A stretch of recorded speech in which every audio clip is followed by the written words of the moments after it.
নমস্কার। নিউজ বরাক দর্পণ স্টুডিও থেকে আমি সঞ্জন কুমার প্রকাশিত। বরাকবেলির শিলচর শহর ভৌগোলিক অবস্থান অনুসারে একদিকে যেমন ব্যবসায়ের করিডোর, তেমনি মিজোরাম, মণিপুর এবং আইজলের জনগণের জন্য যাতায়াতের ব্যাপারে কেন্দ্রস্থল বলা যায়। বিশেষ করে শিলচর শহরের রাস্তাঘাটের মাপকাঠি অবৈজ্ঞানিক পদ্ধতিতে তৈরি হয়েছে, সেটা আমাদের কারো অজানা নয়। শিলচরের প্রাক্তন ডেপুটি কমিশনার হর্ষমোহন কেরে দায়িত্বে থাকাকালীন অনেক চেষ্টা সত্ত্বেও ব্যবসায়ী ও রাজনৈতিক অপশক্তির কাছে হার মানতে হয়েছে। কোনো অবস্থাতেই রাস্তার দুই পাশে জমি অবৈধ দখল মুক্ত করা সম্ভব হয়নি, বরং ওনাকে পরিশেষে দিসপুরে ট্রান্সফার করা হয়েছে।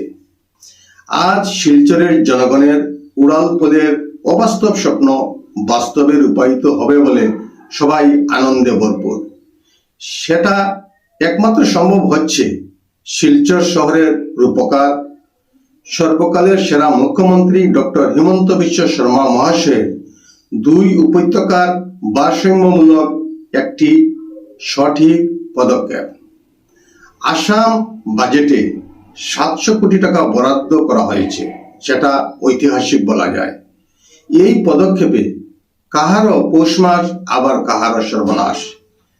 এই মধ্যভূমিতেই পাপ ও পুণ্যের বিচার হয়। অসত্যকে ত্যাগ করে সত্যকে আলিঙ্গন করুন।